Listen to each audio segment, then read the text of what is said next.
Morning. Bases dropped for a new round of soccer down here. John, here, you there. It's a wall pass Wednesday. And Abby's close. Cold weather may be delaying, John.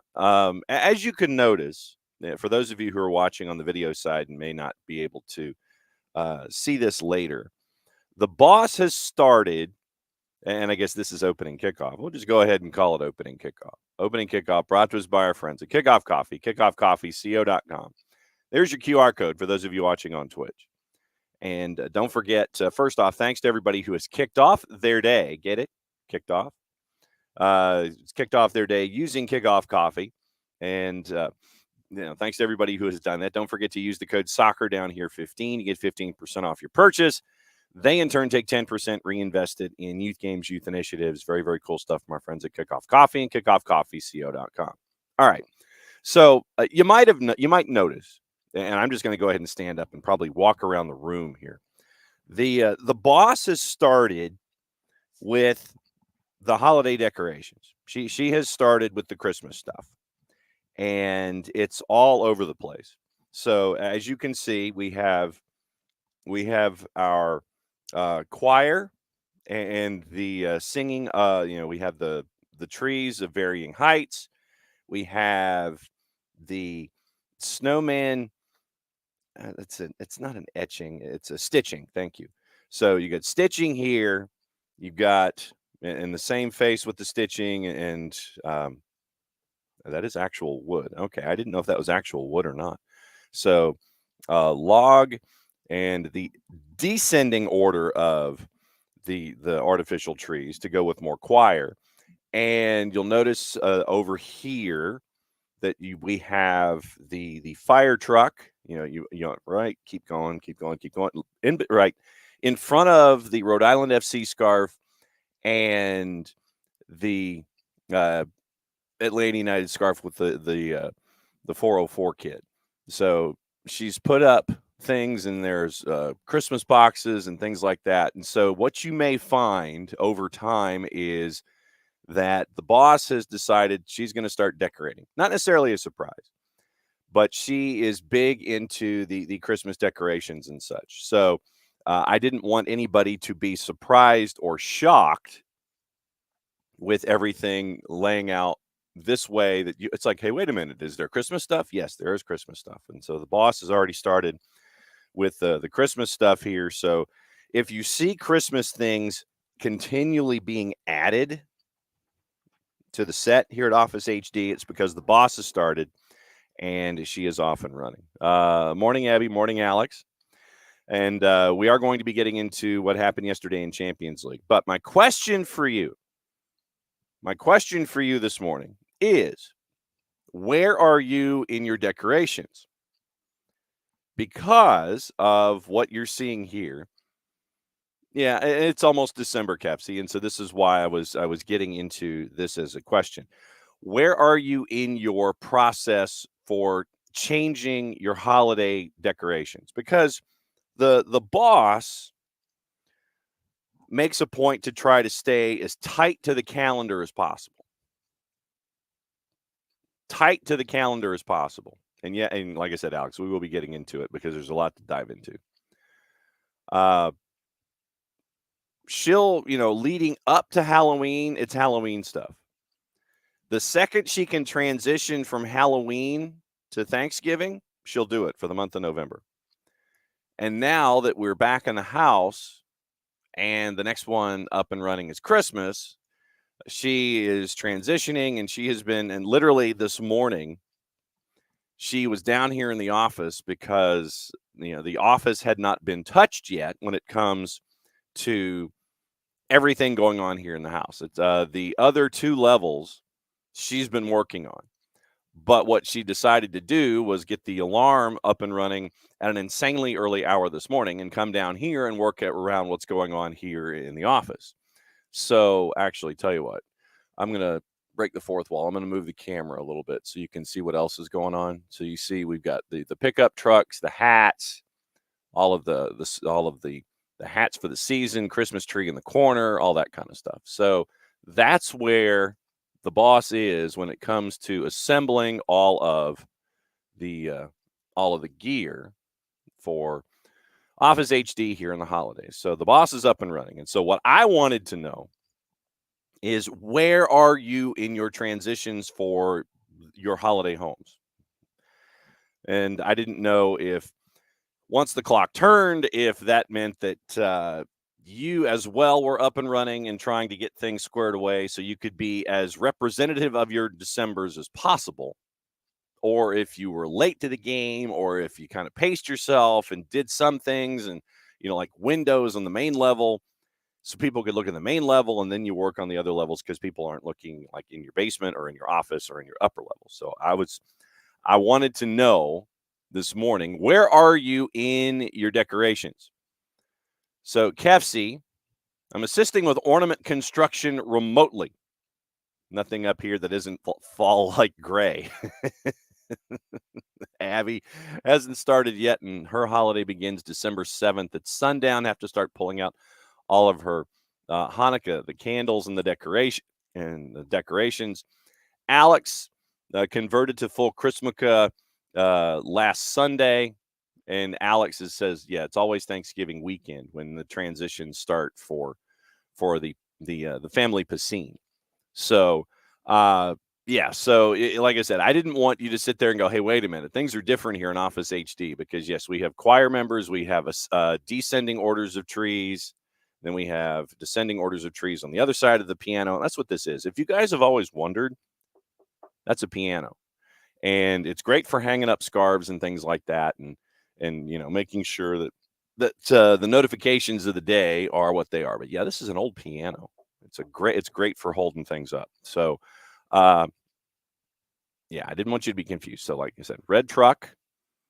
Yeah. So then the boss occasionally will watch a Hallmark movie, but yeah, red truck is her thing for this time of year. So choir members, ascending and descending orders of artificial trees, pieces of wood, and stitching, not paintings, but frame stitchings. So that's what's on top of the piano here. And yeah, so and the red fire truck, which is part of everything and everyone's Christmas. So that's where we are. So between tree lighting in town next week on the 7th is Hanukkah. So there you go. But yeah, I didn't want you guys to sit there and go, hey, wait a minute, things are different, and not get the explanation as to why. And so that's why I was going to ask you guys what's up with your designs of everything going on. Abby, beginning to at least work on the movie list for Christmas Day. Alex, I did not know this. Alex says there's a soccer-themed Hallmark Christmas movie this year. I was not aware of this. And there have been times in the past, full disclosure. So, something like Notting Hill. Hang on. Oh, I think I know which one you're talking about. Hang on. Hallmark Notting Hill. Because I think I've seen the promos for it. And Christmas in Notting Hill. And apparently, Christmas in Notting Hill is on Peacock, and they responded to Ted Lasso in their Christmas movie. So Sarah Ramos, William Mosley, I've never seen them, or if I have, I wouldn't recognize them. Featured a number of cheeky moments and pop culture callouts. This is from our friends at People Magazine, including a scene about Ted Lasso that was a direct response to the Apple TV Plus hit about dialogue in Hallmark movies. Season 3 episode, Lasso tells the team they're being so inoffensive, we might as well be a Hallmark Christmas movie. And then when the team looks perplexed, Roy Kent, being Roy, is genuinely curious about what a Hallmark Christmas movie is. Ted, quote, Hallmark Christmas movies are films that feature women from the big city falling in love with their childhood crushes. It's usually some fellow that owns a Christmas tree farm Sometimes he's also Santa Claus or a prince. Ted admitted, they suck, but they're great. But they also mostly suck, but they're also kind of great. They're good with the sound off. In Christmas in Notting Hill, Mosley plays a famous soccer player who falls for an American girl. It's Ramos as Georgia, who skillfully delivers a speech with a similar cadence, and the clip is on People, and it's on people.com.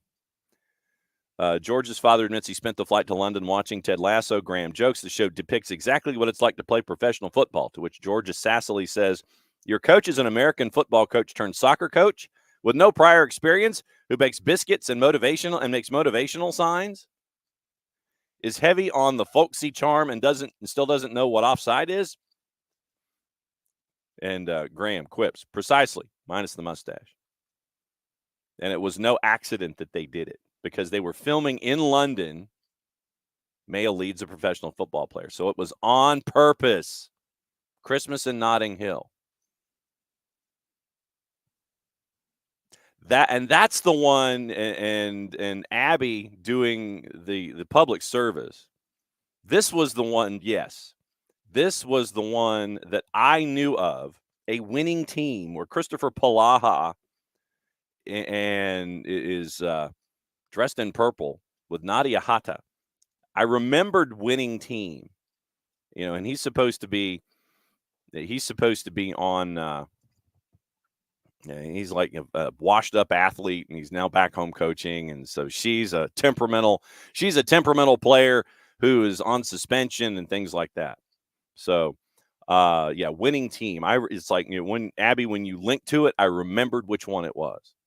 That was the one. That's the one that I had seen previously.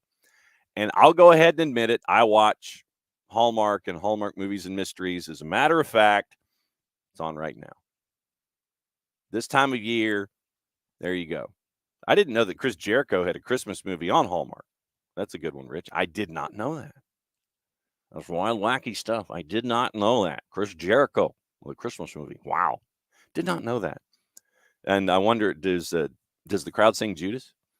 So Hutch, public service announcement. The gasoline tax holiday here in Georgia expires today. Gas prices soon jump about 30 cents a gallon. Avoid the rush and fill up today. So Hutch with the PSA today. But yeah, I remembered the winning team from Nadia Hatta and Christopher Polaha. I remembered that one. So yeah, that's what you're looking at here. Christmas has already started. Holiday celebrations have started here in Office HD. Yes. See, now this is a question. This is a question.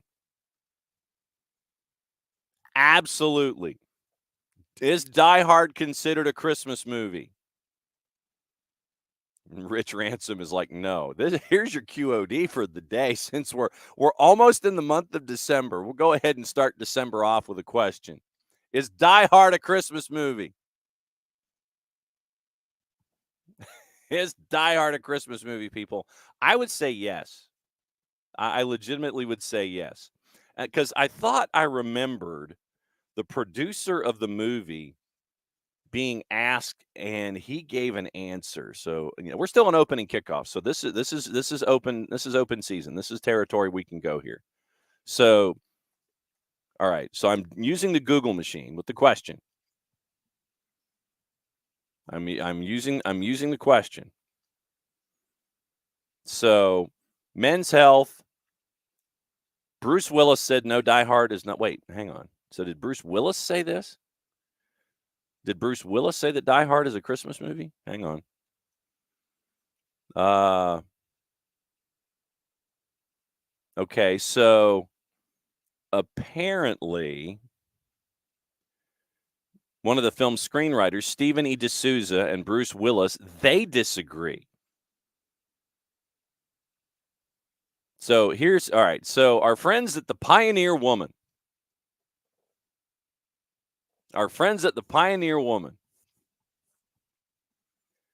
Say, here's why. Literally, the story begins on Christmas Eve. John's wife is named Holly. A lot of Christmas music in Die Hard. Some have compared Die Hard to the Christmas classic It's a Wonderful Life, even going so far as to call it a secret remake. drawing parallels between John McClane, George Bailey, Hans Gruber, and Mr. Potter. Santa Claus makes an appearance, kind of. No, Die Hard is not a Christmas movie. One, it's simply too brutal, a lot of action, fight scenes, and gore, which typical Christmas movies just don't have in them. Two, while the story takes place on Christmas, the timing of the movie doesn't really have an impact on the plot. Some even go as far as saying that if Die Hard took place during the summer, it would be the exact same movie, minus the Santa hats and snow. Die Hard had a July premiere date. Enough said. Stephen E. D'Souza, one of the screenwriters, was asked by Jake Tapper if it's a Christmas movie. Jake, to Stephen E. D'Souza on the 280 character app. I'm sure you weighed in on this before, but I've never heard you or Jeb Stewart offer your take on whether Die Hard is a Christmas movie. Stephen E. D'Souza in response, yes, because the studio rejected the Purim draft. Hashtag Die Hard is a Christmas movie. 2018, Bruce Willis shook things up at a Comedy Central event he attended, took part in a roast on stage, ended it by making a bold statement that Die Hard is not a Christmas movie. That's from our friends at the Pioneer Woman, who break down Die Hard. But it is or it isn't. So the Hutch with the burning question here. See, this is the beauty of Wall Pass Wednesday. I'm going to go ahead and say it right now. This is the beauty of Wall Pass Wednesday. That we go in these kinds of directions. Yes, I know we're going to talk about soccer and in a little bit, and news of the day and all that stuff. But the question of the day seems to have taken off. Is Die Hard a Christmas movie? Rich, it's not a Christmas movie. It takes place at Christmas. Michael Head, no. Rich, if it was a Christmas movie, then all the sequels would have took place at Christmas. Abby actively utilizes the Christmas setting. Here's perhaps the most obvious reason that it is. Set at Christmas time, and that element is integral, creatively and humorously, throughout its 132-minute runtime, November 6th of 2023. So Abby was looking for something recently spoken about it. Abby finds it, and I'm just going to duck my head because this is a big lower third. Among the most amusing Yuletide-leaning moments in Die Hard, lovable good guy cop Al Powell, Reginald Val Johnson, innocuously singing Let It Snow before a baddie's bloody corpse falls several stories onto his patrol car. And all hell breaks loose. Sorry, I lost my place. And memorable, joyful, joyful instrumental cue at the top of the third act. And then there's plucky limo driver Argyle's final line, if this is your idea of Christmas, I got to be here for New Year's. So then, all right, so then Alex with the subplot. Okay, then is Gremlins a Christmas movie or just takes place during Christmas? Let's be consistent. I would say that Gremlins is a Christmas movie because, once again, you're looking at a Christmas gift in the Mogwai, and then all that the chaos takes place on Christmas. So, Abby, what source is this that you're quoting here? Die Hard stands out because of the unexpected, an unlikely star, delicious villain, wealth of wise-ass humor, touching romance, and even more touching bromance. Also, like many of the Christmas movies we plan and repeat every year, sticks to a crowd-pleasing formula. The novel it's based on ends in tragedy. Our grizzled, already bitter hero watches helplessly as his daughter falls 30 stories to her death. I did not know that was in the book. I guess that's why I didn't read the book. Man. Wow. That's wild. Did not know that. That's crazy.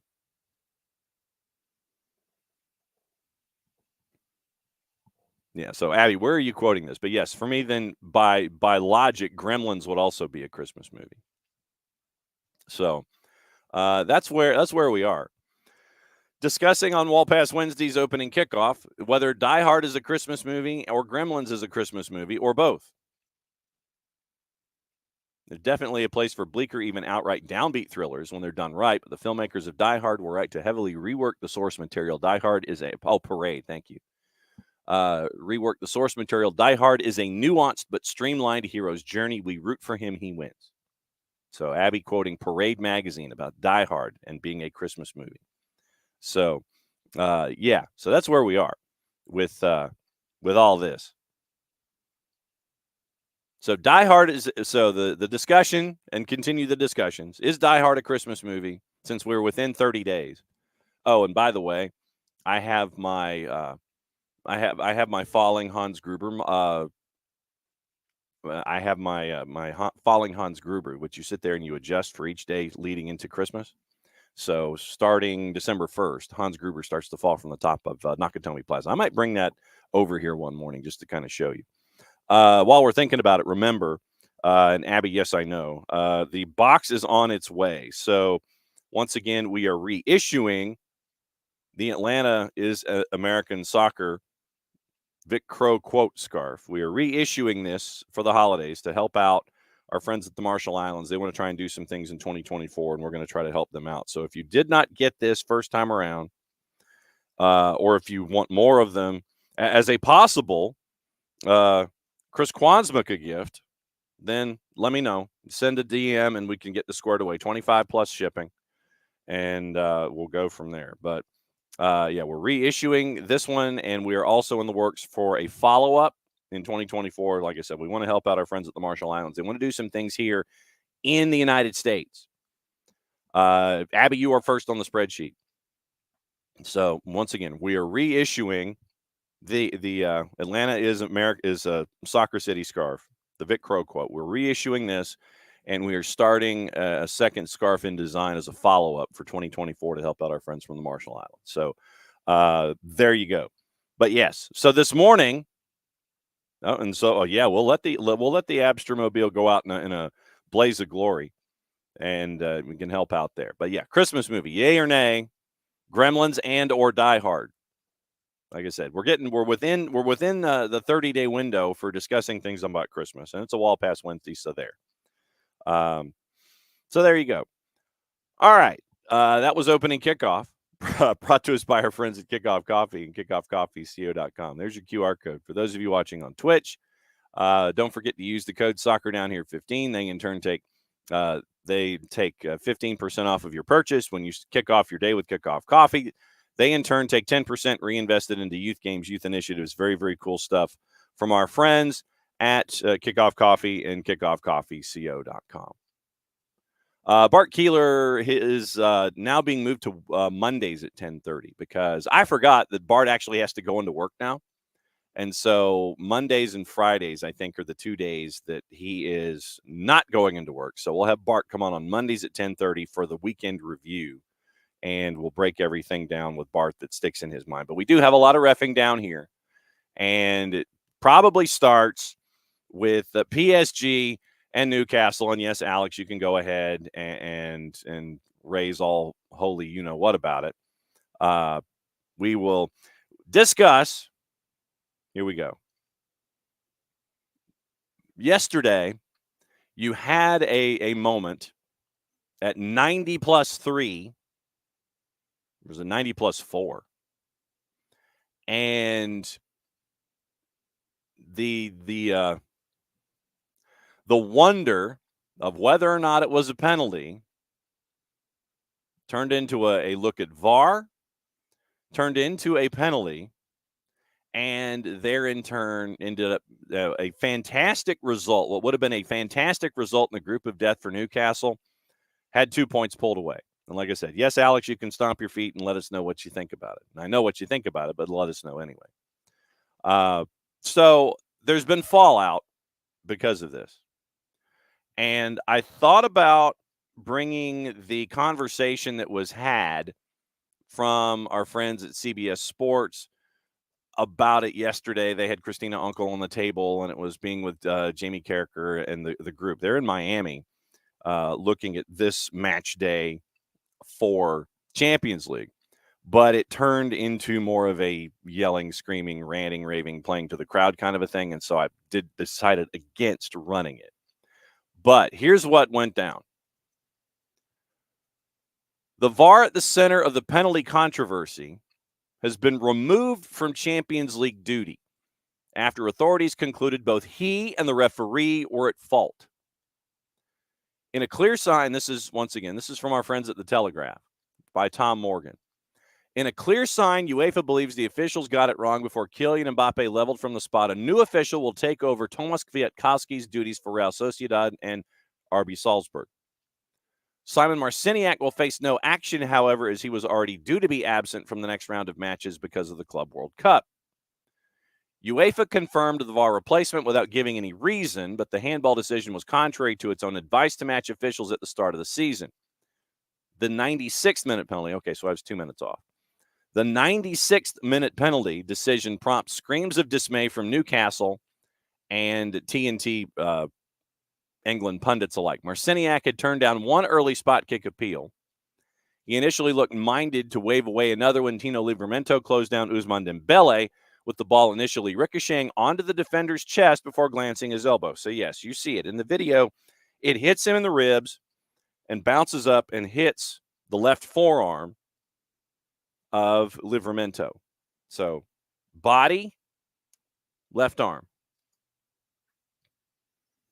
However, after speaking to VAR, Marciniak goes to the pitch side monitor, reviews the footage for no more than 7 seconds, gestures to the spot.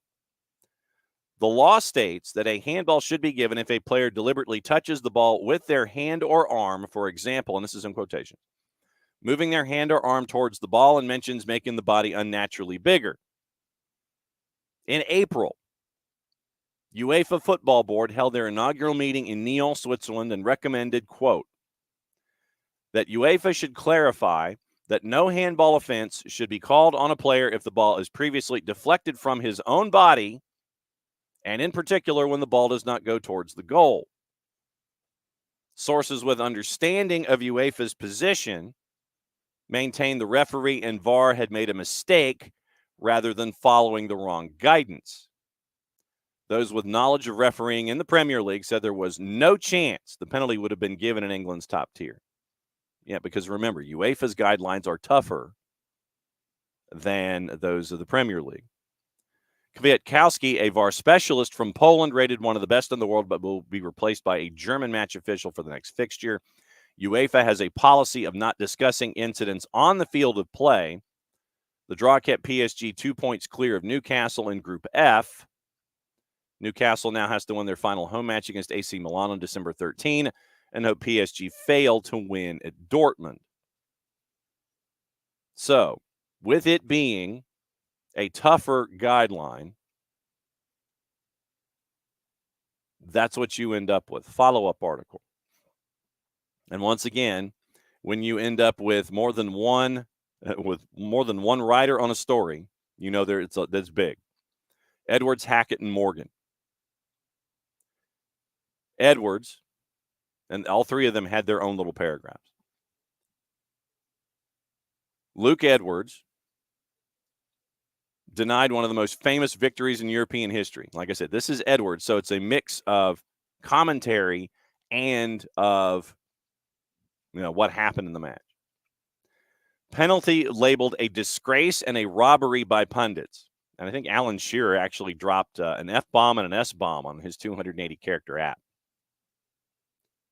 Eddie Howe said he felt a huge sense of injustice that the wrong decision had been reached and that extreme pressure was put on Simon Marciniak. Marciniak had initially waved away the Dembele cross at Livramento's chest before striking his elbow. Mbappe scores from the spot. Penalty would not have been awarded in the Premier League, with UEFA having stricter rules on whether handball should be given if the ball bounces off a player's body first. And that's the key here. UEFA has stricter rules. UEFA's got stricter rules than the Premier League, as an example, what Newcastle is used to experiencing. Asked by Telegraph Sport if he felt a huge sense of injustice, Howe replied, quote, "Yes, I do. It wasn't the right decision, in my opinion. There are so many things to take into account at that moment. The speed first. It was a ricochet that when it slowed down looks completely different to the live event. The ball hits his chest first, comes up, hits his hand, but his hand is not in an unnatural position. They, meaning his arms are down by his side. Well, they really weren't, but I mean, his left arm is up, but he's okay. I'm going to go let me go through the paragraph again. The ball hits his chest first, comes up and hit his forearm, but okay. His hand is not in an unnatural position. I mean, yes, he is running, and it's in the middle of a run. I don't know if that would fit unnatural position or not. His arms are down by his side, but he is in a running motion. See, now if you're in a running motion, your arms are not at your sides. But I get what Eddie Howe is trying to get to. I feel it is a poor decision, and it's hugely frustrating for us, as you know, how little time there is left in the game. There's nothing we can do about it now. Yes, of course, meaning is it a struggle to control your anger? Eddie Howe goes, yes, of course, but I have to control myself. That is my job, and it doesn't do any good to lose control of your emotions when I speak. I'm just devastated for the players. The way they performed in very difficult circumstances and what that decision does to the group. Our destiny is not in our own hands now, and that is tough to take after being in that position. I'm still coming to terms with it. I feel really flat, but at the same time, pleased with the players. Squad's very thin. We deserve to win. Our luck ran out at the end. The pressure put on the referee by the crowd was extreme. Morgan. Not a chance, responded one senior figure in top-tier officiating when asked by Telegraph Sport, and some English fans think it's better everywhere else. The law states that a handball should be given if a player deliberately touches the ball with their hand or arm, for example, moving their hand or arm towards the ball. Obviously, Livramento was not, as he was in a running stride, and mentions making the body unnaturally bigger. UEFA, however, has instructed its referees to be stricter than the Premier League in administering that guidance, with players often automatically punished in European competition if the ball hits their arm after deflecting off the body. Lawmakers in England had initially used the same tougher rules 3 years ago, but they were quickly dropped after players and managers complained. PGMOL has adopted an approach where body position is more crucial in decision-making. Source with knowledge of Premier League officiating, so it's probably a Premier League official, explained why it would not have been given in England. Arm position is key. It's natural, the source said. Off the chest, onto the elbow, not above the head or unexplainable by body position. Also, deflection doesn't mean absolutely not a penalty generally. Again, it comes down to the arm position. Premier League adopts a different interpretation to other leagues. It had seemed for some time, the story continues, that UEFA would also relent on its harsh handball approach in response to previous confusions where penalties have been waved away in England. Peter Walton, former Premier League referee, said last season IFAB should again, quote, pull together all these competitions and align them in their interpretations. I'll circle back to that in a second. In April, as the UEFA Football Board held its inaugural meeting in Nyon, an agreement that the same unified approach should be applied in domestic competitions across Europe, the group also recommended that UEFA should clarify no handball offense should be called on a player if the ball is previously deflected from his own body, and in particular when the ball does not go towards the goal, end quote. However, that recommendation to UEFA was not implemented for this season, as the decision made by Marciniak on Tuesday illustrated. So, you look at that incident, and then you go back to the similar incident with Lewis Miley, which was checked by VAR. Ruled Miley's arm was in a natural position. No deliberate handball, though there don't look to be many differences between this one and the one that was given, according to Morgan. Jermaine Jenis, quote, the one on Lewis Miley bounces up to his arm. VAR had a really good look at it and said it was not a penalty. It's negligence to the game. I'm so frustrated. And Keith Hackett, the former referees chief, says a decision to penalize is why the law needs a revisit by IFAB. Law state, and this once again, this is Keith Hackett in his analysis. The law states it's an offense if a player deliberately touches the ball with their hand or arm, for example, moving the hand or arm towards the ball. Officials have to judge in this situation if Livramento deliberately handled the ball. I don't think he did. Like I said, it goes off his rib cage, hits him in the forearm. I don't think that's deliberately handling. Given forward momentum and downward movement of the arm, match officials determine offense had been committed. Hack it. But these decisions become so subjective, referees must take into account the movement of the player and the natural position of the arm. I can understand Newcastle's frustration. Well, so it hits him more like elbow. Hack it. I have an ongoing concern that the handball law is becoming too subjective among officials and is not being helped with the constant slow motion replays that change the context around an incident. I would get rid of slow motion replays for one, as I don't believe there's a benefit to it, and instead just play it in real time. All these slow motion replays complicate the decision-making process. The majority of refs would give a decision based off slow motion, but that's not the reality of the situation. It's a false picture.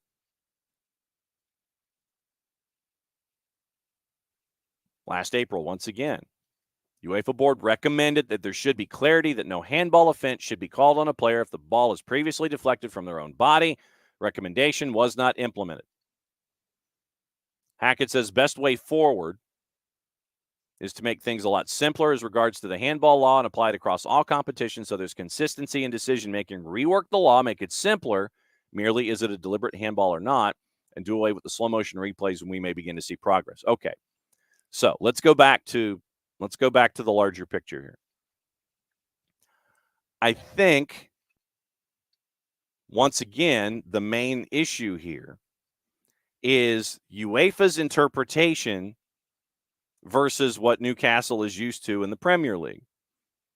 UEFA's interpretation is more harsh by nature or by definition than what Newcastle is used to experiencing on a daily basis.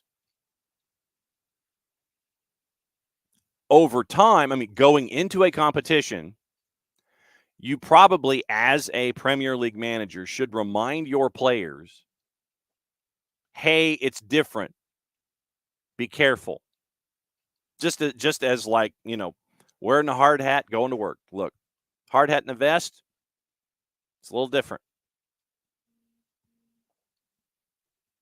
Reminded of that going into play. Hey, guys, I know that you're used to doing things a certain way. But here it's different. Just until the rule is changed. Just go in, know it's different, and then try and act accordingly. Know that this may go down. But I also have an idea that you're looking almost in a HAL 9000 kind of way. Because if Lewis Miley was called one way, Livramento was called another, UEFA's handball rule is one way, the Premier League's handball rule is another. So basically you have conflicting information here that you're having to deal with in these cases. And it is, like I said, I think that once again, we have to go back to the idea of uniformity here, because in as much as things are different and you would have to remind your players, hey, it's a little different here, you got to be aware. I know that in the moment you're more focused on being an athlete and all that kind of stuff. But until things change, try to take away any shred of doubt or any kind of margin for error. Hey, things are a little different. Just remember, guys, what we're used to on a Saturday isn't going to be there on a Tuesday or a Wednesday. So just kind of be careful how you handle yourselves. Like I said, until there is a rule change. I think there should be some uniformity in the idea. But if VAR applied it to a UEFA guideline, and if this VAR official specifically applied it to the UEFA guideline, and I know that Marciniak looked at it for 7 seconds and said, yeah, it's a penalty. If by UEFA guidelines it's a penalty, VAR goes, yep, that's a penalty by what we do and how our rule is. Then the more that I'm processing this, and like I said, think this through with us here, and we'll all, like I said, we'll all workshop this. If VAR was operating by the UEFA standard Marciniak agreed with VAR basically instantaneously. Yes, I know it's not the Premier League standard, but looking at it specifically from UEFA. VAR goes, by UEFA standards, it's a penalty. Marciniak goes, yep, you're right, penalty. Then why would UEFA sit there and give VAR and de facto Marciniak a pass for the next match week? If you were right, I'm thinking that this is more okay. Just kind of keep your head low and just stay cool because of all of the firestorm that's been created. Even though you did the correct interpretation by UEFA standards, that was the other thing that got me this morning, and I had to think about it for a little bit. Okay, so VAR guy applies UEFA standard. Center ref goes by UEFA standard with VAR. But VAR gets sent away for match day 6 and because of the firestorm more than anything else. So was it wrong, or are they just keeping him out of the line of fire here? Those were the two things that popped into my head. Is it line of fire? It's like, look, just let it calm down. Just go over there. Don't, match week 6, match day 6, you'll be over there. Everything's cool. And we'll get into the sin bin talk probably after 10:30, but I was kind of processing. It's like, why, if dude used UEFA standard, is is it all? Just kind of go over there. Like I said, that was just me and kind of processing things. Alex, and like I said, Dylan at 10 o'clock, we'll get his thoughts on this too. Howe was calm and classy. He didn't rant. I've never known Eddie Howe to rant. I've never known Eddie Howe to rant, even in his time at Bournemouth. I never knew him to sit there and stomp his feet and, want to stomp a mud hole in somebody. David, did it deflect toward the goal as the UEFA rule talks about? Did not see, so truly curious. I don't think that in the Livramento case, I mean, technically, yeah, but you're talking about a foot of impact. Like literally, it's like impact on the ribs, and then it hits Livramento in the elbow. So you're talking about a foot, and by nature it would, and Livramento is off to the side. So literally it's like ribs, elbow. It's a foot, and technically, since he is this way, it does deflect toward goal. But I mean, like I said, I am literally just sitting there and going by letter of the law.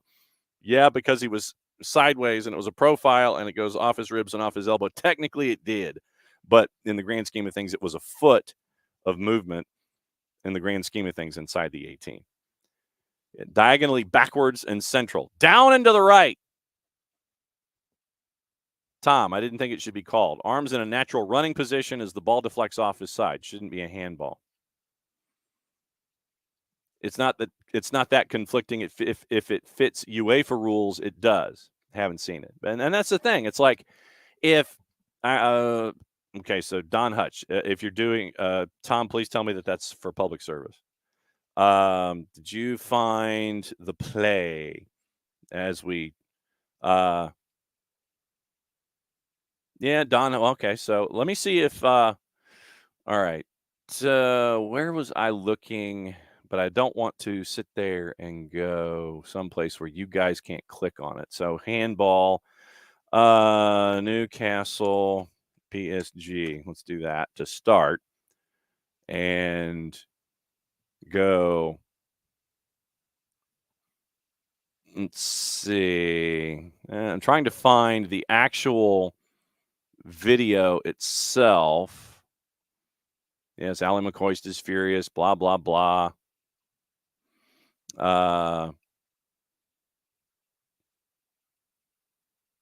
Let's see. Barcola, Marciniak,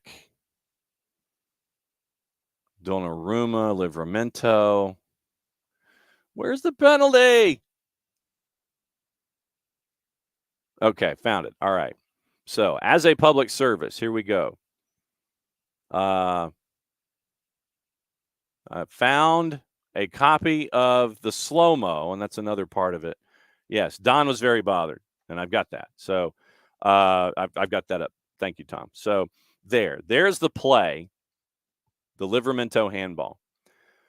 But like I said, Kelsey, the thing for me was if the VAR and Marciniak went by the UEFA standard, then they had the right call by UEFA standard. And even if it wasn't by Premier League standard, it doesn't matter.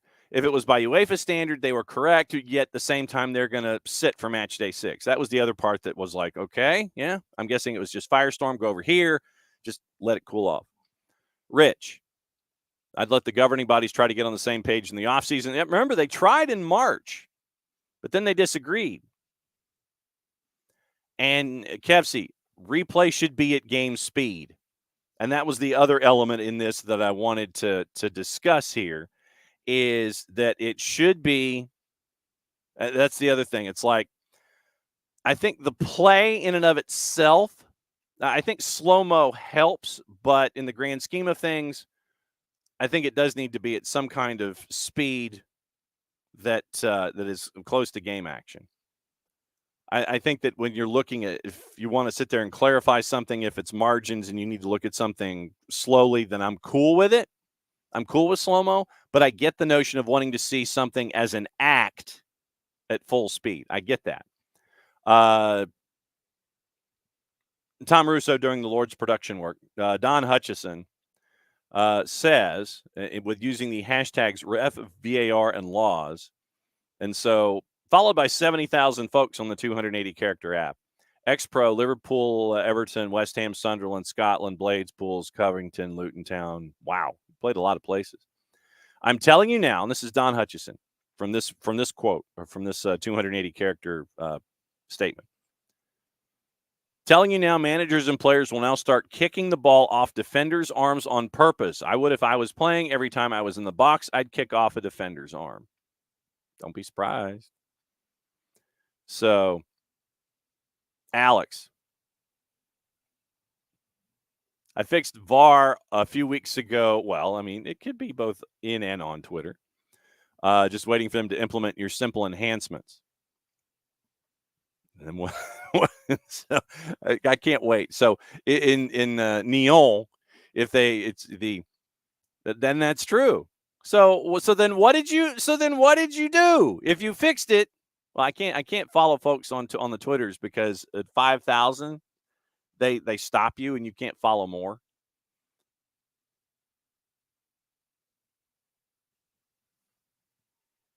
So Alex, what'd you do? How'd you fix VAR? Let me know. It takes some serious talent to do that consistently.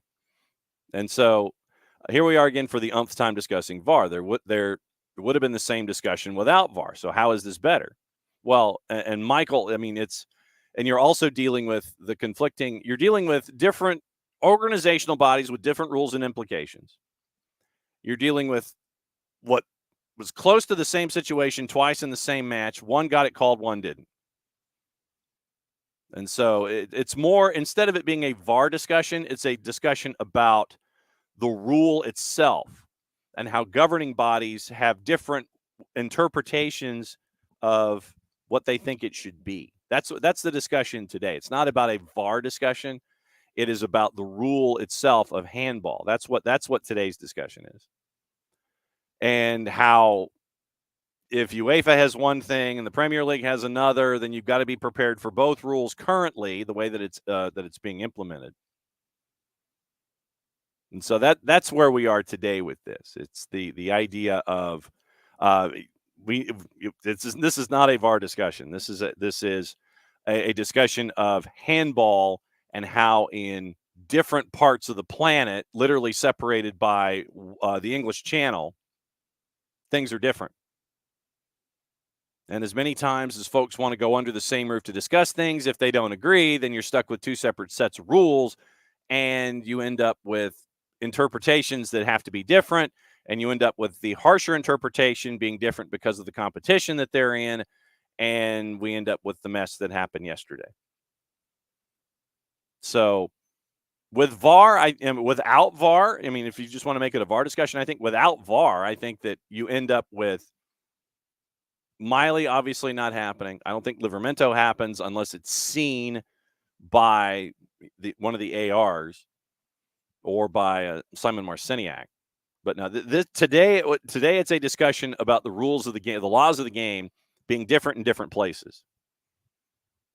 So in your domestic league, it's one thing, but then you hop the English Channel and you play in a European competition, and it's something different. And until the individual leagues and UEFA get under the same umbrella and come up with the same idea of, okay, here's how it should be, here's how it's going to be implemented, you're going to have moments like this where yesterday you had what could have been a seismic win for Newcastle turn into a draw because of the harsher interpretation of the handball law by UEFA as opposed to what Newcastle is used to in the Premier League. So today it's more of a handball discussion than anything. And the byproduct of it being a VAR discussion about seeing something in real time versus slow-mo. But yeah, Alex, how did you fix VAR? Hang on. Well, let me see if I can find it. How about that? Let me see if I can find Alex's way of fixing VAR.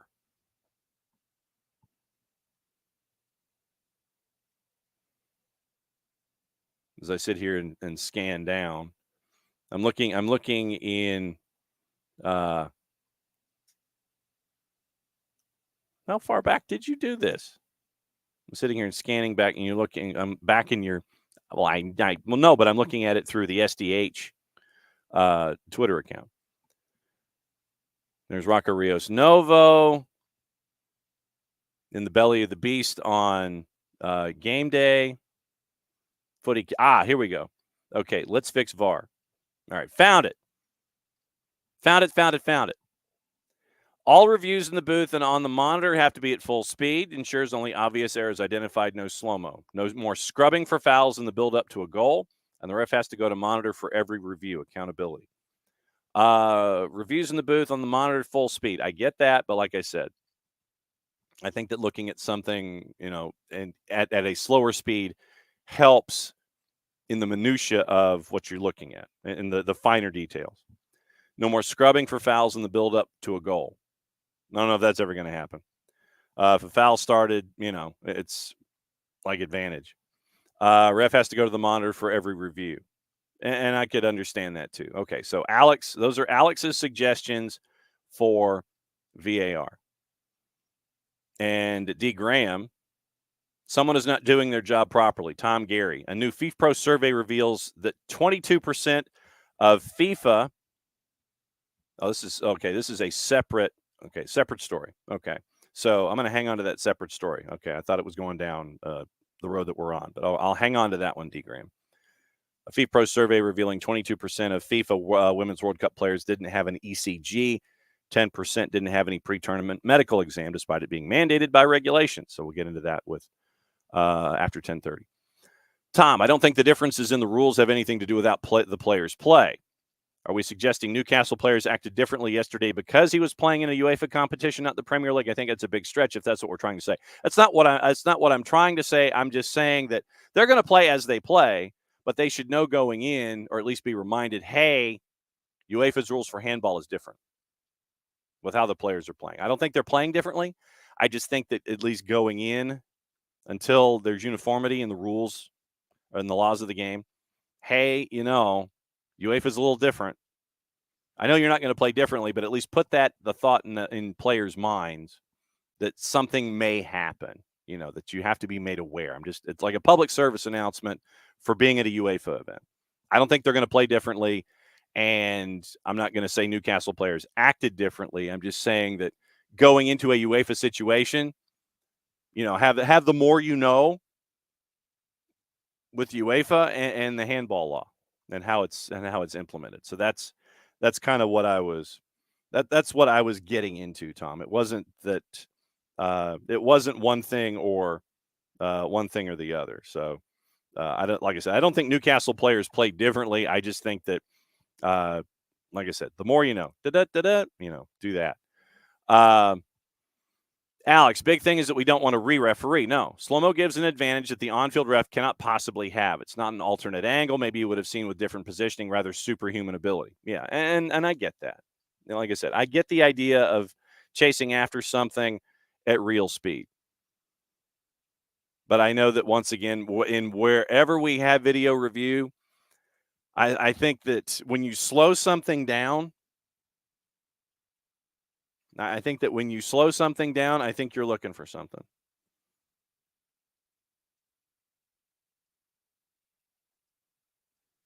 I think that's what you're looking for.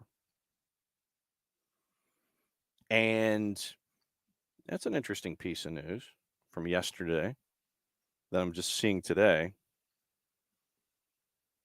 Interesting. Okay. David Mejia, close to being for the Miami FC, could be paired up with Antonio Nocerino.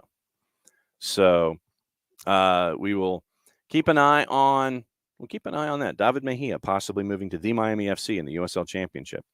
It is that time, and we will have. It looks like we'll have Dylan Butler on audio, but it's good to have Dylan back, and we can talk about a bunch of things. Dylan, good morning. And okay, so so as soon as I tossed to him, okay, so I think he's trying to figure out his camera. It's not. Yeah, I don't know. It's not working. Okay, I don't know why. It must be UEFA issued. Yes, it's a UEFA issued camera. Jesus Christ. Yeah, that's what we were getting into this morning. I know that shocks you. Yeah, I can get into it. That's for sure. So please, sir, while I promote the fact that you have returned to the show, please get into the discussion we were having, mostly of hour number one, about UEFA handball rules being different than Premier League handball rules. Miley having the same thing happen possibly to the opposite arm that Livramento did. You get a different call and a different result. Please proceed with your Newcastle-ness, sir.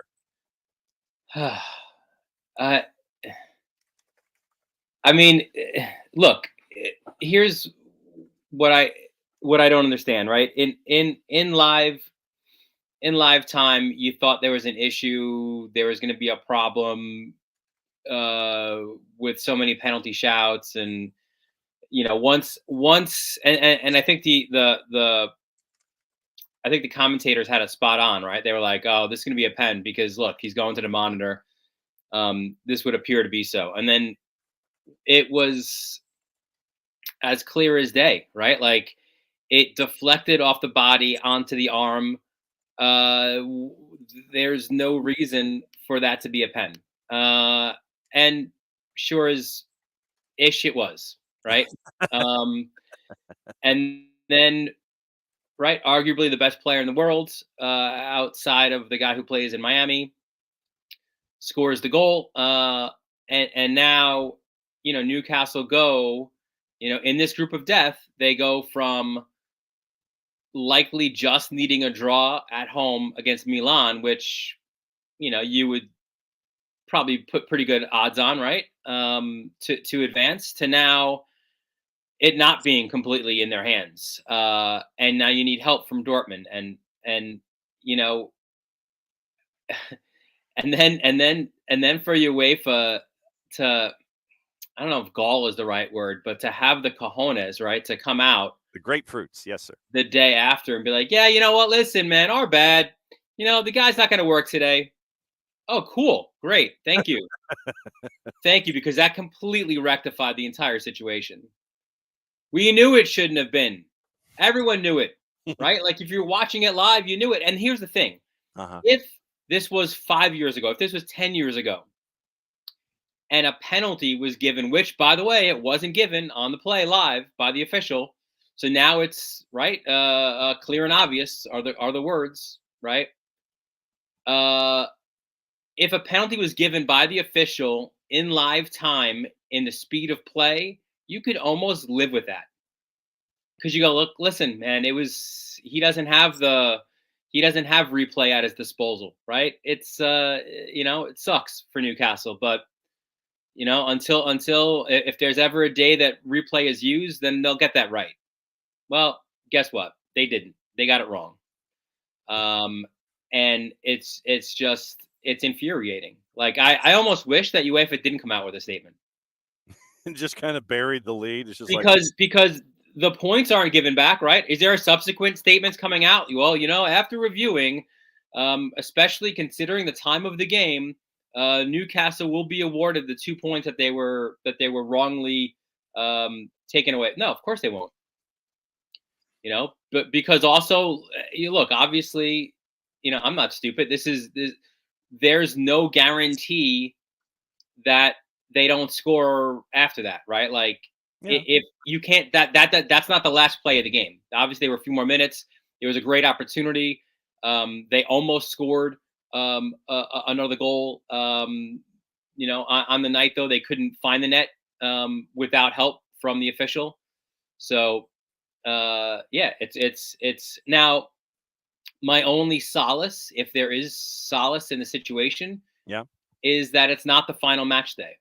It's that there is an opportunity now for Newcastle to, listen, the first tiebreaker, which oh man, I thought it was goal difference, by the way. Uh-huh. And guess what the goal difference is between PSG and Newcastle right now? Was it 4 or 5? One freaking goal. One freaking goal. Okay. That goal. That's going to be the goal but no, it's actually head-to-head points. So if it's PSG and Newcastle tied at the end, we whipped their at home.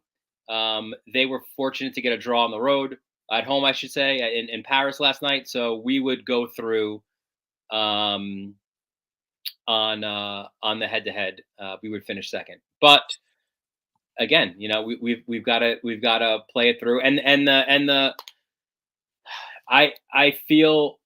I feel for the players on the night too, because look, this is a mash unit of a team, right? There's so many injuries, and it's so true. I mean, Newcastle haven't had to deal with this for more than 2 decades, right, of playing in the Champions League. We don't have the depth yet, so for those guys, for those 11 to play the way they did for 90 minutes, to suffer the way they did in the second half, to not come away with the result that they should have gotten, that should have been their headline, right? Gutty Newcastle moves one step closer to advancing the Champions League, despite being hamstrung with injuries. I mean, that's way too long of a headline, but instead it's about, more VAR crap. So then let me ask you this. What about the usage of slow-mo in VAR? Where do you stand on that as a part of the larger picture in the administration of a call? Yeah. If it rights a wrong, if it provides clarity, why not? That was the biggest. That was like a sub issue that has been brought up this morning about the whole thing, is that if you're going to use VAR at full speed. Yeah. Well, no, but just use every bit of VAR you have at your disposal. Mm-hmm. Right? Like slow it down, like the Zapruder film, if you need to. Right. Just get it right. Yeah. So how was your Thanksgiving? Sorry for my soapbox there, dude. That's what we're here for. It's all good. It was good. It was quiet. It was fun to watch the parade with my daughter, and it's not a big football family, so I think a large portion of the day was watching Bluey, which is a great show. So I don't mind that. So okay. it was good. How about you? It was. I spent more time driving than I did at the actual location. Well, that's not good. Traditionally, we have family spread out in 2 separate states. And so for us here in Atlanta, we're driving to Montgomery, which is 2.5 hours. And there are folks who are driving from South Alabama to Montgomery. It's less than that. So we meet in the midpoint, which really isn't a midpoint, but it's like the spoke in the wheel. We drive from Montgomery. So for me, 2.5 hours down, 2.5 hours there, 2.5 hours back, because I got playoff football the next day. And so I had to go back, I had to come back and be here to prepare and try to look like I knew what I was talking about on Black Friday. So that was, I was fortunate with that. My largely my football season ended this Saturday before that, which was a championship triple header. Yes. So I left my house at 8:30 in the morning, and I returned to my house at 11:30 at night on Saturday. And then, being the good girl dad that I am, Sunday morning went to Disney on Ice. So Okay. yes, yes. So you had Disney characters with oversized heads on ice skates. Yes. Okay. And somehow the biggest cheers, I think it must have been just because it was from the boys, was when like Cars, like the movie Cars, Yeah. when the cars went onto the ice, like they don't skate. Like it's not skaters. Like it's not. It's just these big cars like sliding around the ice. It was odd. But Yeah, it's I guess. it's all right. So we're gonna have hydroplaning with cars. That's what we're gonna do. All right. So we've had some things happen with playoffs, and Yes. this is the first time that we've had you on since we've gotten to the Final Four. So Mhm. what's your 30,000-foot look at getting to the Final Four? What have you seen since we've had you on? Haven't had you on in the last 2 weeks? Well, I mean, we got the matchup I was trying to will into existence, right? The hell is real. Uh-huh. So it is real, and it will not be. It's the realest it will be to this point. Mm-hmm. So, and actually, right, the realest it could ever be, because Yes. they wouldn't match up unless somehow there's teams moving from the east to the west or whatever. But like, they will never meet in a higher with more stakes, right? So that is one. And listen, props to you, man. Like you called it. I thought that I said something right? you. Well, I thought it was going to be of the two results you needed to happen to get to Hell is Real. Yeah. I thought it was a tougher road for Columbus. Um, I think I said that, and then you were like, no, I don't know about that because of Philly, but also I think because you're throwing shade at Orlando, and you were right in both senses. So I have to mark this tape because if I was correct, it's just you look at everything now, and I have really been impressed with what Wilfred Nancy has done. If I could get my upper plate to work, with what Wilfred Nancy has been able to do, and players having fun, and obviously I think that we lock into positional play a bit too much, and it's this free flowing thing that you're looking at, and it's hard to account for folks. And then when you have center backs who are engaged, and you have all of this kind of stuff, you don't know where the danger is coming from when you're looking at Columbus. And I think that that's what makes them as dangerous as they are. And you go up against a Cincinnati team that had a makeshift back line, and we still do not have anything on the Matt Miazga investigation, and this Wednesday before a conference final. Now that I think about it, we got the suspension from the double yellow, but the charging in with a pizza box, or however Pat Noonan wanted to describe it, we don't have anything extra with the investigation from Major League Soccer yet. So we're still waiting on whether or not Matt Miazga is going to be available for a conference final. yeah, usually I would say tomorrow, only because usually this like the disco rulings, the disciplinary News dump. News dump. ruling comes out on Thursdays on a usual match week. So I would guess that to be the case. Okay, so I'm not speaking on I don't have any certainty to that. I'm not. Um, I don't have anything embargoed in my in my email. You don't have my camera to. I'm being absolutely truthful with that. I don't have any advanced knowledge of. You're not holding a piece of paper that says advanced knowledge. No, You have your camera no, turned off just so we can't see it. absolutely not. Western Conference Benny ball continues to make its way through, and Yeah. I mean it's this is the thing, and I don't think we've had the chance to discuss this. Why? And we had Glenn Davis on yesterday, and we've been discussing. We have been trumpeting Ben Olsen to get Coach of the Year votes. I mean, he wouldn't necessarily get Coach of the Year, mind you, because of what you were looking at with Carnell and Noonan and Wilfred Nancy, but why he isn't being discussed more in the Coach of the Year discussion, even though he probably still wouldn't win it. It's almost like Ben Olsen and what he's done in Houston's an afterthought.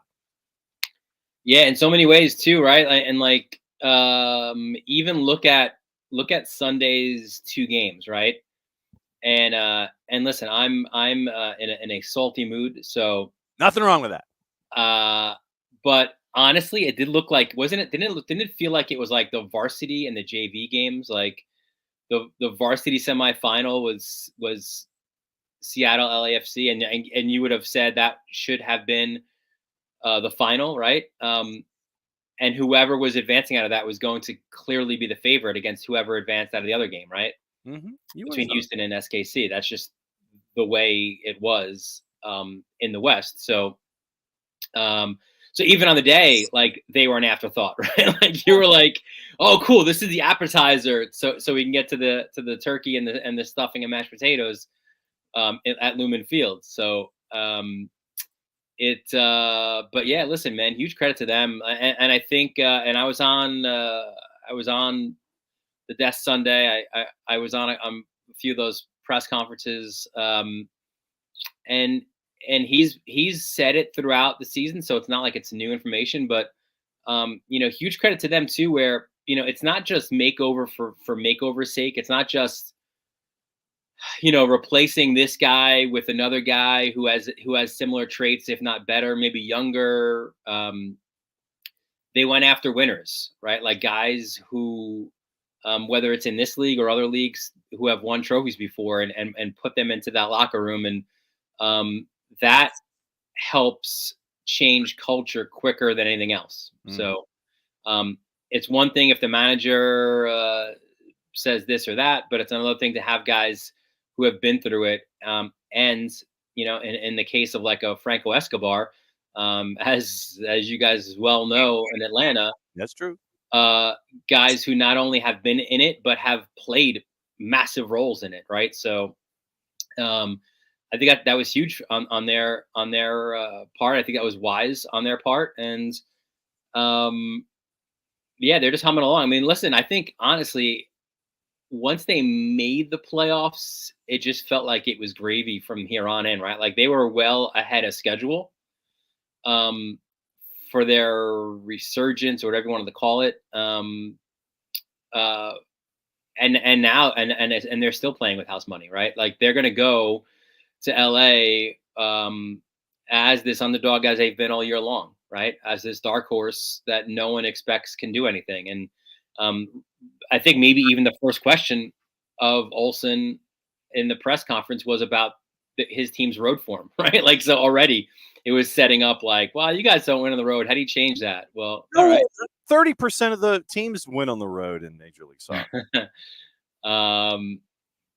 So yeah, I think it shapes up great for them, right? Like, all the pressure is on LAFC and being defending champions and being at home, and perfect for the Dynamo.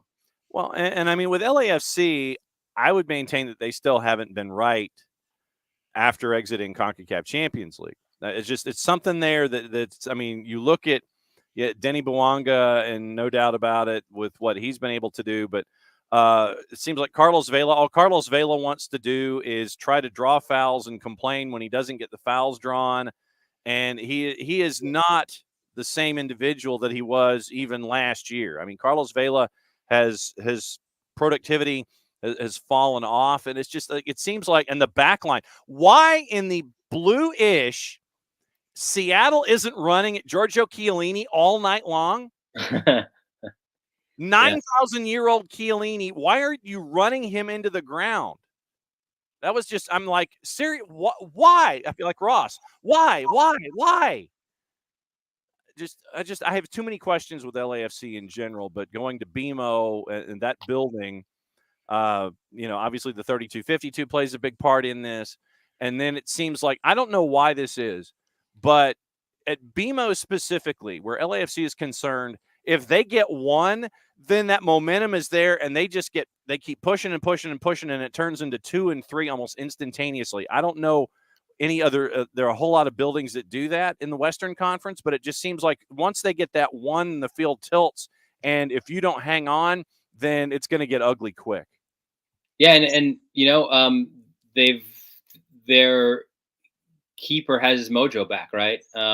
Which what a great story that is, right? As well, like again, it's probably like 1:30 in the morning, and God bless LAFC's PR team, man. They were rolling in, all right, next up is this guy for our press conference. Like, all right, cool. Next up is this guy. Yeah, like,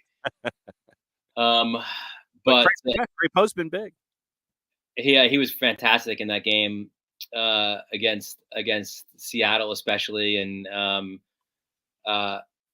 so yeah, like you get.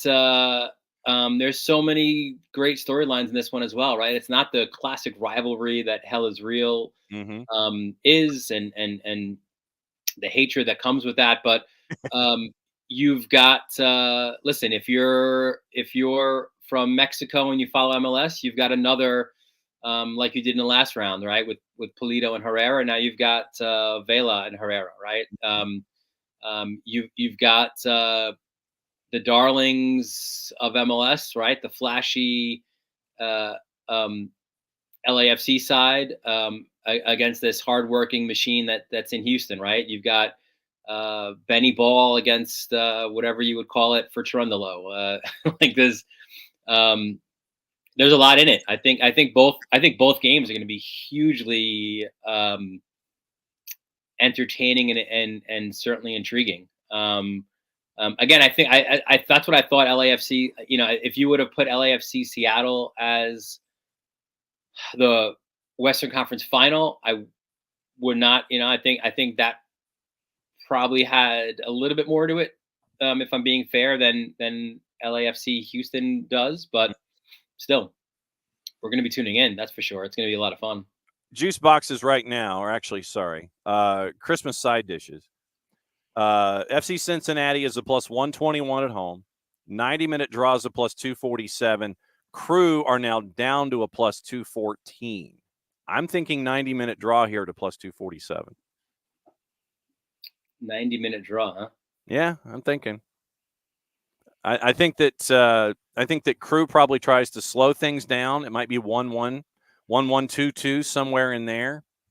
I think obviously that Lucho gets his, and then it comes from another source. I don't think it's going to necessarily be another goalless draw where Yerson Mosqueda comes up late in the 94th with something. But I could see it going 1-1 and then going. I think it might take a while for that one.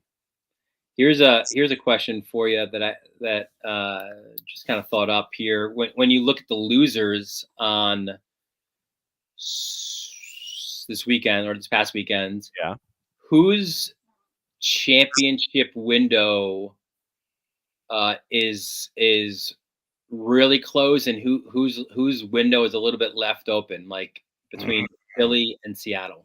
Oh, between Philly and Seattle. Yeah. I think probably Seattle's is more closed because Philadelphia comes across to me as a system where you can have younger guys who can come in and fill in those spots, and you can make a strategic transaction to help out, obviously, with Wagner probably leaving and that kind of a thing. I think you can make a strategic purchase, and with what you have from your academy, I think that the younger guys can help fill those gaps. I think that Seattle, and we went over the after the losses on Monday, we went over how many folks are out the door. And I want to say it was like 13 or 14 players have contracts that end at the end of this calendar year for Seattle.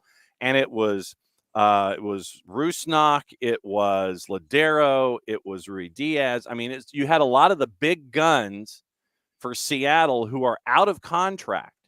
And so that's why I was thinking that it was going to be Seattle because of just the roster upheaval that we're staring at here with contracts and folks that are going to be, out the door. And so, okay, so I found it because it was actually bookmarked. One of the few things that was bookmarked. Rusnak, Ladero, Montero, JP, Eber, Kellen Rowe, Arriaga, Stephen Cleveland, Paul Rothrock, Josh Atencio, Jackson Reagan, Dylan Tevez, Jacob Castro, Abdoulaye Sissoko.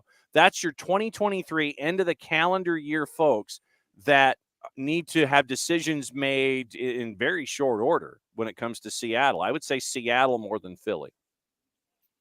You thought I was going to go with Orlando, and you were just going to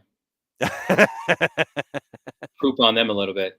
Well, but I think that Orlando's got some decisions too, and the biggest decision they've got is on Oscar Pareja. And you wonder if there's a decision on Jim Curtin as well, or if there's a if that's, I don't know. I think his Bedoya statements. Yes. I don't know if that's going to. I was going to get into that since you mentioned Philly. I was going to say it's like, okay, so Ernst Tanner says one thing about Bedoya. Yeah. And then Jim Curtin goes, well, I think there was a misunderstanding there. That's not going to sit well. That's a staring. Well, neither is in any. What did he say in any other? In any team around the world or in any league or something along the lines of that, the head coach would have say in that. Yeah. Yeah. That is a contest that involves 10-100 that I don't think that Jim Curtin's going to win. Mm-mm. And you wonder, because when he said what he said about Bedoya, I was like, I think there was a miscommunication there. And I'm thinking, whoa, okay. I don't think there was, but okay, now that you put that out there, much like Marty Schottenheimer, there just comes a point where you sit there and you're like, no, man, the message is done. I think that the message is getting lost here. You hit that career dissipation number, and it's just, it might be time. It might be time to go and try and find a different pasture. I'm just saying. And in which case, I mean, not to open this Pandora's box. Oh, come on. Go ahead and open it. So now Jim Curtin and all of his success in Philly with some job openings, right? Like, where could he land? Well, and that's the thing. It's like, Jim Curtin, I know that you love the 442 diamond. Wherever you go, it would, you're going to have to change, at least in the short term, to the personnel that's there on hand in whatever formation they used the previous season. I don't think you could go to Orlando and take, Duncan McGuire and Facu Torres and sit there and go, okay, guys, 442 diamond, go. I don't think that would necessarily play. It's interesting, but yeah, I think that is Curtin kind of sitting there and trying to poke Ernst Tanner in the sternum over and over again with his index finger and go, all right, what are you going to do? What are you going to do? What are you going to do? And then Tanner just sits there and goes, all right, you're out. Or like that old whatever cartoon it was, I'm going to draw this line. Yep. You can't cross it. All right, now I'm going to draw this line. You can't cross this line. Yes, exactly. So that definitely does bring subplot and intrigue to Philly in the offseason. And then the Western game, and like I said, looking at the juice boxes from the Christmas side dishes for the next match out west, get this. And it's gone up since we've been talking about it. LAFC, obviously, big favorite at home at BMO at a -159. Who knew that I would just me being on your show has changed the odds as much by touting LAFC the way they did. Well, and get this, the 90-minute draws at +309. The number that has gone up is Houston. Houston is at a +405 in the composite right now. That's gone up since we've been talking about it. That +405 is a tempting number. It really is. With Christmas side dishes and such, hey, I mean, I could take that. I could take that +309 for the 90 minutes. I could take that +405 for Houston to win outright. I could put a fiver on it. Yeah, I could see that. No, although we neither condone or endorse that kind of behavior, and if we do, then just please do your juice boxes responsibly. That's all we want. Do not do not give your favorite flavored juice boxes if you can't afford not to wish to have the great refreshment of said juice box.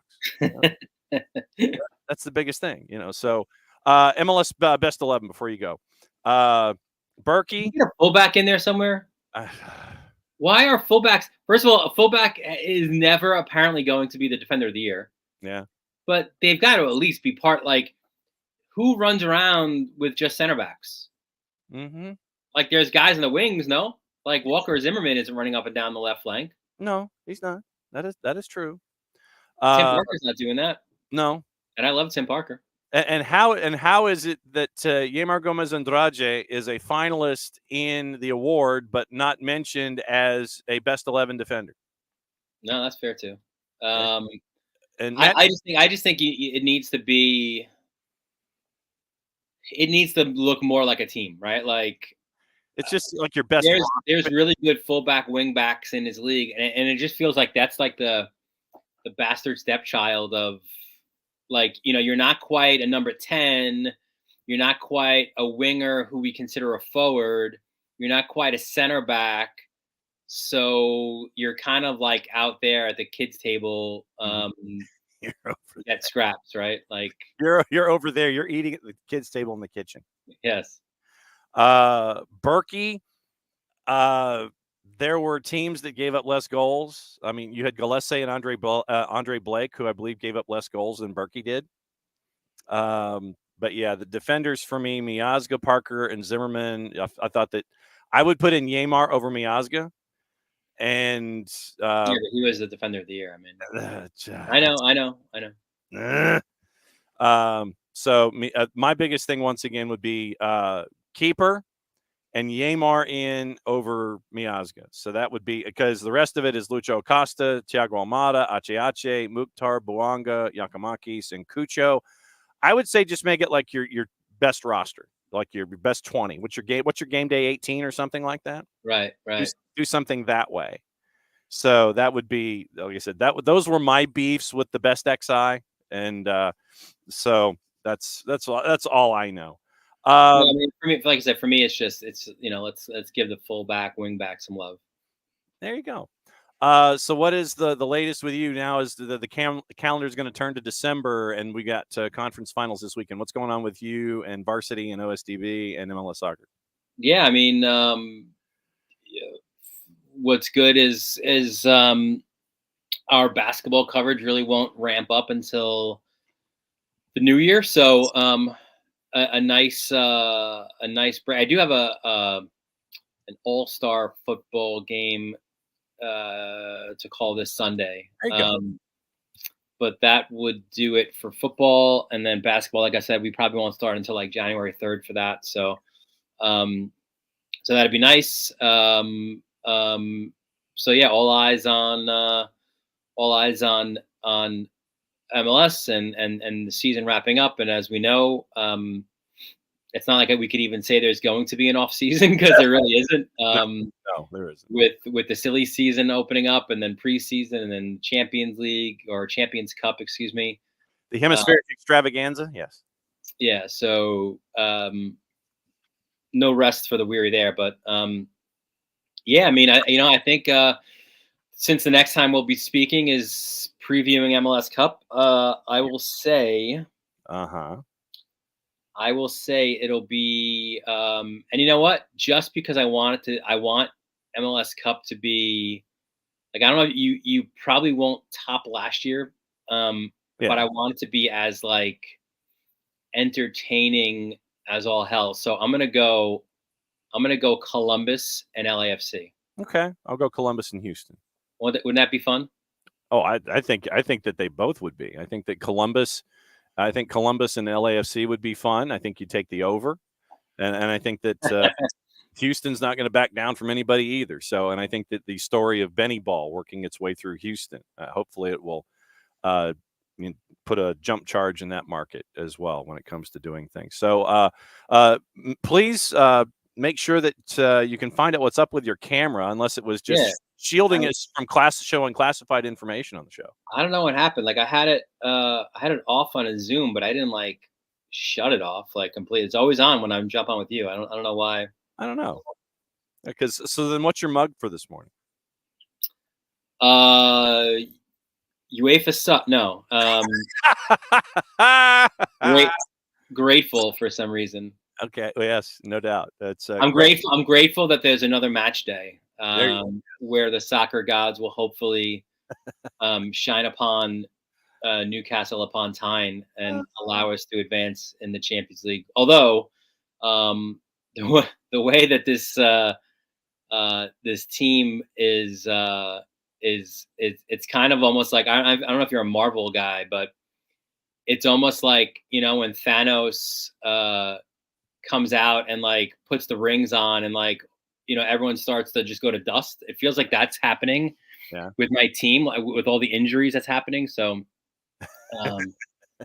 I don't, you know, one thing is for certain, either I want to advance in the Champions League, just because I think generally that will help the bottom line and will help Newcastle with the whole financial fair play and get more players in the January window. Either that or I just out. I don't want to go to play, you know, in February in Warsaw, you know, like you don't want to play Astana in Kazakhstan no, in the Conference League? Absolutely not. Just eliminate us then, like altogether. Let Milan go and do that. And on a Tuesday where you're like the 8:45 a.m. Eastern time game. Yeah, no, thank you. On Paramount Plus. All right, we don't need to stretch the depth that we don't have any thinner by playing in the JV championships. Oh, there you go. All right, it's great to have you back. Belated happy Thanksgiving, and next we'll go over the conference finals next week and get ready for MLS Cup. Be safe, my friend. Yes, sir. Same to you. Stay warm, Dylan Butler. And man, Dylan was on fire this morning. Newcastle will do that. Much like Alex, like you get Dylan to talk about Newcastle, and especially with what happened yesterday. Yeah, buddy. You knew that was coming. We got a little bit of this, and you know, and it has to do with Atlanta United. So it's really, really intriguing.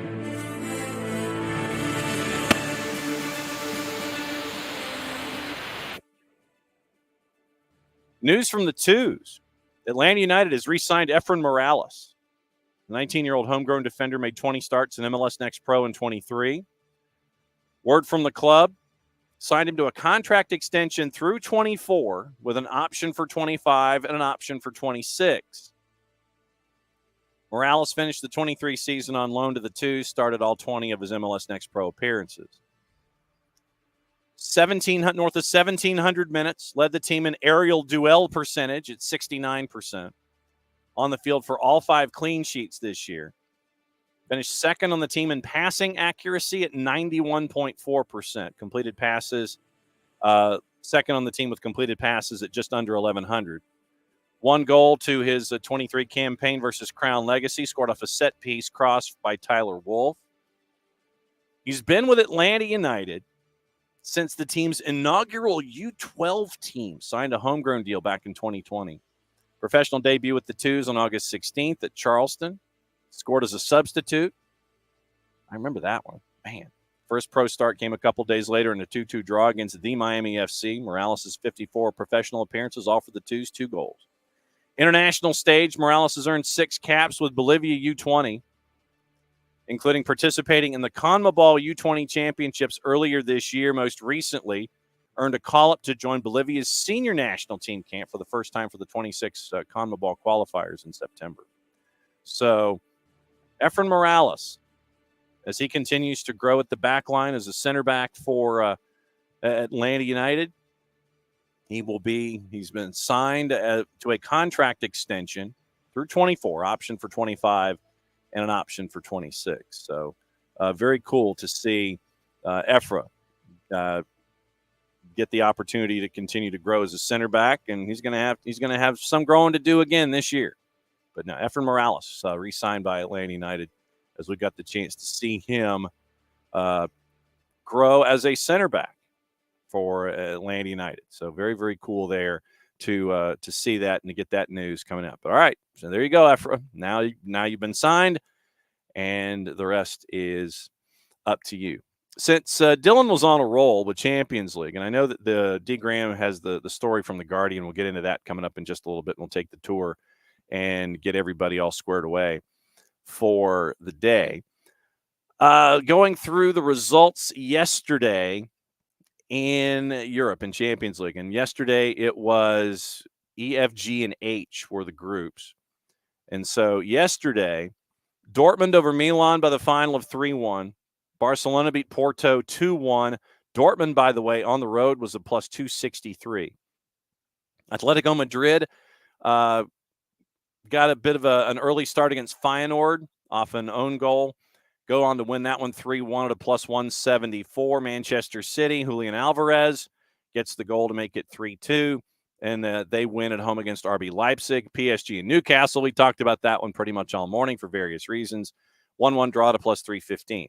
Young Boys shut out Red Star as a home favorite 2-0. Lazio, big favorite at home and minus 164, knocking off Celtic 2-0. Shakhtar Donetsk, they beat Antwerp by the final of 1-0. Got the one goal on the board. They are in the discussion in their group with E, F, G, and H. And so after match day 5, Group E, Atletico Madrid, Lazio. Those are the two that are heading on. Just don't know the order. Atletico Madrid at 11 points. Lazio's at 10. Next match day in 2 weeks will determine who wins the group, who finishes second. Feyenoord's heading to the Conference League. They're at 6 points. Celtic has only the one draw this entire time. They're 0-1-4. They've given up 14 goals in 5 matches. They've only scored 3. And Feyenoord will be heading to Conference League.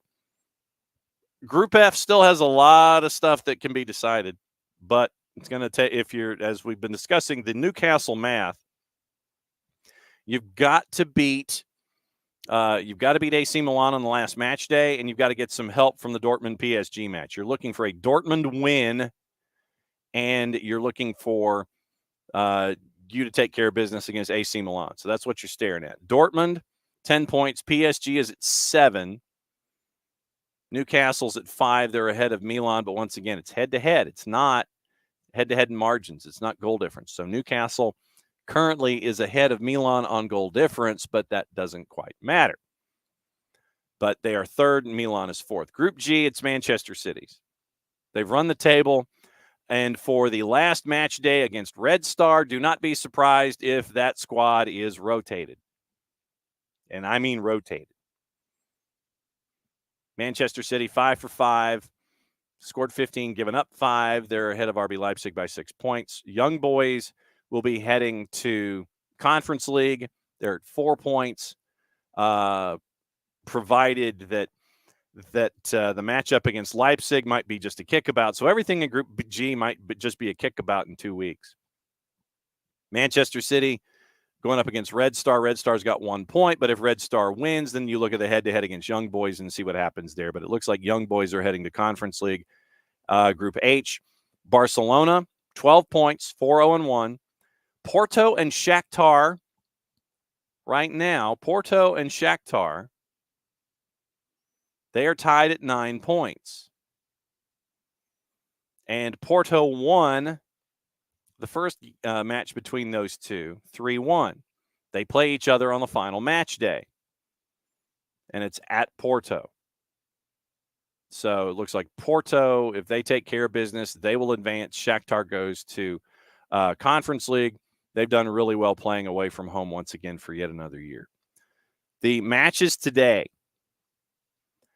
Galatasaray, Manchester United, and this one is slated for 12:45. And I say slated for 12:45 because right now, according to our friends at TalkSport, this one may or may not go down. The United game could be off. So let's see what we're staring at here. TalkSport has been told there are serious concerns over the Galatasaray pitch after a torrential rainstorm in Istanbul. Turkish football expert Emre Sarıgül joined the morning show to provide an update on whether the game is set to go ahead or not. The famous slogan, quote, the famous slogan is "Welcome to hell," but today it's not going to be that fiery because there's torrential rain and there's a real fear in Turkey right now that the game could be called off. Serious concerns right now. Torrential rain in Istanbul as we speak. The U19 game did go ahead, but the playing conditions were really bad, and a picture basically looks like it's a slip and slide. They played at Whitewater. No statement right now, but the club is looking into it, and the match officials are there. As things stand, it's going ahead, but they're running a few more tests. Sarıgül said, "I've been told by the club the pitch should be able to deal with the amount of rain there is now, but there's going to be a decision closer to kickoff whether the game will go ahead or not. It's all up in the air right now." Update 7 minutes ago. The ground staff are preparing the pitch for the match. Match could go ahead. UEFA officials have been out on the surface for various tests over the last 30 minutes. The signs were not promising. Journalists at the stadium have now posted images of the Champions League logo being pulled into position on center circle. All signs pointing at the game kicking off is planned at 5:45. So apparently it is raining pretty much any animal known to mankind in Istanbul. So we'll see what happens, but it could be a bit of a sloppy one in Galatasaray, where hell could be drowned out, and it would just be smoke and a flint. Manchester United on the road at Galatasaray is a +150. Galatasaray is a +172. Sevilla and PSV is your other 12:45. PSV is a favorite on the road at a +143. Sevilla is a +184. 3 o'clocks, and there's 6 of them. Arsenal, big favorite at home against Lens at a -250. Bayern Munich, a big favorite at home against Copenhagen at a -417. Copenhagen's north of +1050 themselves. Benfica and Inter. Benfica, slight favorite at home against Inter at a +158. Inter is a +179. Braga and Union Berlin. Braga is a +106. Union Berlin is a +256. Draws a +271. Union Berlin set to make history in Champions League with their first assistant coach being the first female first assistant coach in Champions League play. Real Madrid and Napoli, one of the marquee matchups at 3 o'clock. Real Madrid's a -120. Draw and Napoli are both within the margin of error in and around +310. Real Sociedad and Salzburg is your other matchup at 3 o'clock. Real Sociedad is a -217. Salzburg to win is a +633 in the composite. And this is Group A, B, C, and D today. Group A, it's Bayern Munich's. Right now, they are 8 points clear with 2 to go. Then the battle is to figure out 2, 3, and 4. Copenhagen, 4 points. Galatasaray, 4 points. Manchester United, 3 points. Copenhagen and Galatasaray, the last time they played, was a 2-2 draw. And they will play again on the last match day. Manchester United right now is on the outside looking in. Group B, Arsenal after 4 matches, 4 points clear of PSV. PSV and Lens are both at 5 points. So keep an eye on the head-to-head with them. Sevilla right now is at 2 points. PSV and Lens, when they played the last time, match day 3, it was a 1-1 draw. Group C, Real Madrid, 5 points clear with 2 matches to go. They get a win today. They win the group. Napoli's at 7 points. Braga's at 3. Union Berlin finally got a point last time out with the 1-1 draw at Napoli. Group D, this is chaos for you. Real Sociedad and Inter, they're going in. 2 matches to go. They're both 7 points clear of Salzburg and Benfica. Salzburg and Benfica get to sort it out to figure out who's going to Conference League. Real Sociedad and Inter, identical records, both at 10 points. Real Sociedad and Inter, when they played in match day 1, was a 1-1 draw. They will play in match day last to probably determine group. So that's what you are looking at in Champions League today. Also on the board, let's take a peek at what to watch and where to watch it. And keep an eye on the USWNT camp because Emma Hayes got to meet her players for the first time. They got some friendlies coming up with China, and they got to meet their new coach. So match day 5, where you can watch things. CBS Sports Network is Real Sociedad in Salzburg. La Liga on ESPN Deportes at 3 with Mallorca and Cadiz. Calavisión has Bayern and Copenhagen at 3 o'clock. 2 to NA has Galatasaray, Manchester United, followed by Real Madrid and Napoli. The Apertura quarterfinals are a doubleheader on 2 to NA. Leon and Club America, Atletico San Luis, who won the play-in round, goal from Jurgen Damm, and Monterrey is at 10. Unimas, Abby, we'll get to that in a second. Galatasaray, Manchester United, 12:45 on Unimas. Real Madrid and Napoli's on Univision at 3. Streaming offer for ESPN Plus. Mallorca and Cadiz at 3. The championship, Ipswich and Millwall. Blank you, I'm Millwall, 3 o'clock. Paramount Plus, they also have a streaming offer if you want to jump on it. And the Asian Champions League is wrapping up for the day with the last matchup of 6. They had 4 at 5 a.m., 1 at 7, and 1 at 9. They've got all the Champions League matches. Big day in the Brasileiro. Match at 5. A triple header at 6. Doubleheader at 7:30. CONCACAF W Gold Cup qualifying is also on Paramount Plus today. And it is U.S. Virgin Islands at 3. They've got a matchup at 2.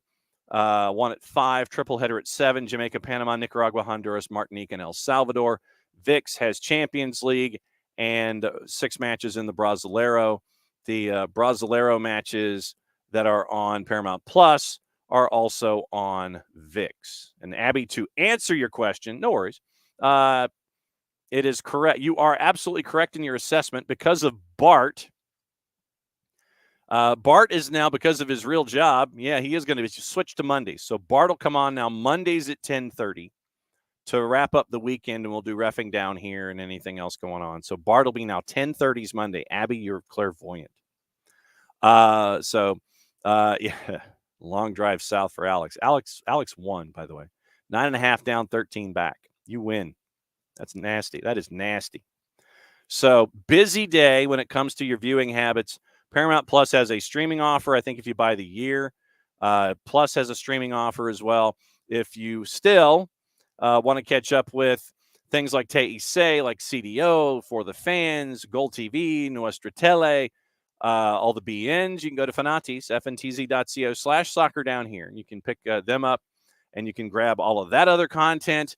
And Jason got me hooked. I blame him. So you can pick up Fanatis. Helps out the network, and it helps out the show here as well. fntz.co/soccer down here. A couple of other newsy, notesy things before we go. D. Graham, I know that you had mentioned this story from the Telegraph.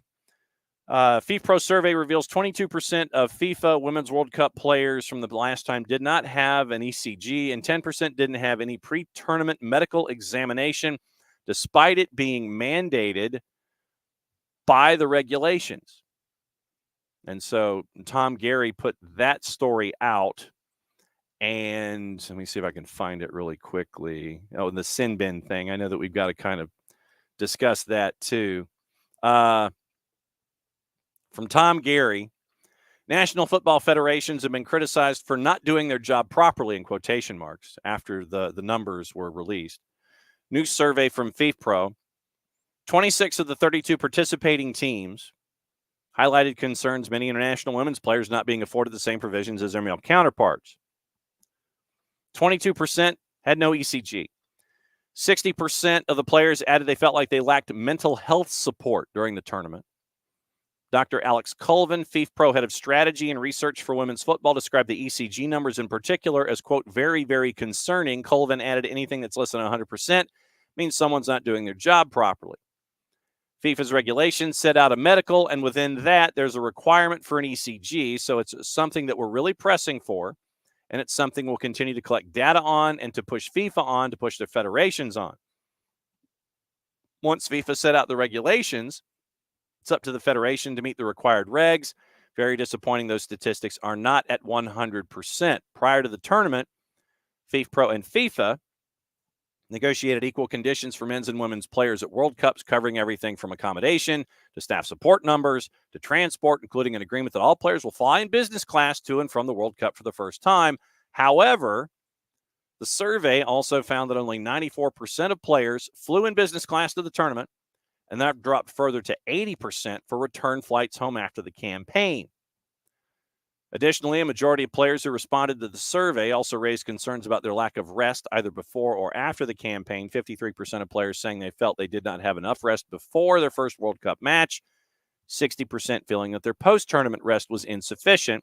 On top of that, 86% said they had less than 2 weeks of rest before rejoining their club. Once again, Tom Gary and his words. It's been a topic of intense debate in the women's game in recent years and months, with national teams, including England, and clubs disagreeing over release dates for players in the build-up for the tournament amidst concerns around a congested global calendar. In September, Lioness defender Jess Carter lamented the, quote, ludicrous lack of rest some England players had after reaching the final on August the 20th.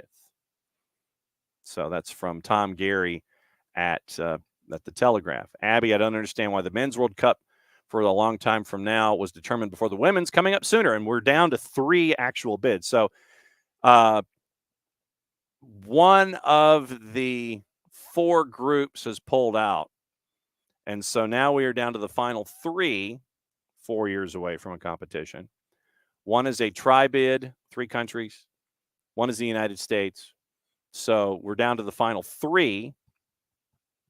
And so we'll see what happens there when it comes to the Women's World Cup in 27. So, yeah, we still don't have an answer when it comes to the Women's World Cup and where it's going to be versus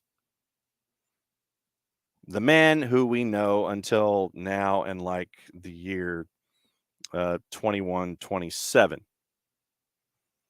Yeah, it is as I think it is a U.S. Mexico. I think it is. Hang on. Let me double check that. 2027. All right. So really, because there were 3. One still is a tri-country. One still is a tri-country bid. And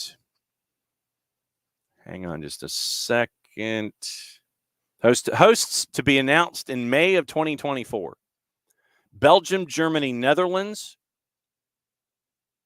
is South Africa withdrew their bid to host, and so